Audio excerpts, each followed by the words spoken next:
across the state of Michigan. They tore down the Joe Paterno statue, by the way, early Sunday morning. I know there had been some kids guarding it, and they put up a fence and basically just tore it down. And a few days before that, too, they had a banner flying on an airplane over College Station there, State College, Pennsylvania, that said, "Take down the statue or we will." Or we will. And who are we was the question. It was quite ominous, I thought. Rich Kincaide, it was appropriate, was it not, to take down the statue? What do you think?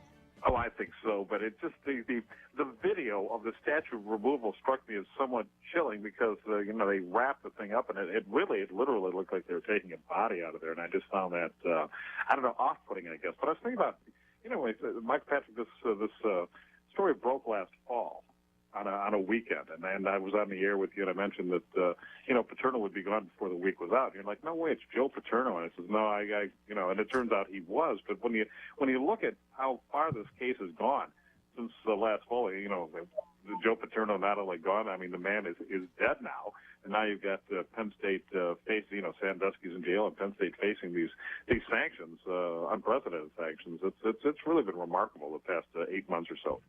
That taking down of that statue reminded me of like when you have a dictator in some country and he's overthrown, and then you always see the footage of the troops or the people like tearing the statue down. Do you have any sense of the Penn State inside community? Have they given up the idea of defending the fact that Paterno wasn't involved? Oh gosh, no. There you go.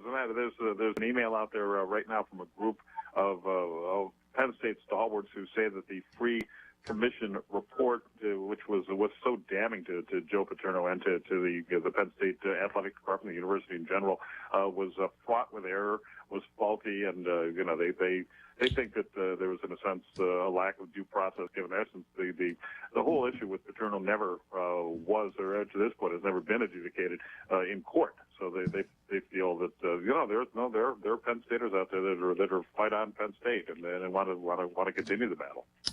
The Big Ten vote now here for the championship game: Wisconsin and Michigan. Wisconsin in the leaders and Michigan in the legends. That's the way that the Big Ten leaders voted. Would you second that? Where's Michigan State fall in this? Second in the legends. Well, I would take Michigan State. Okay. So what might that be like? That'd be speaking of unprecedented.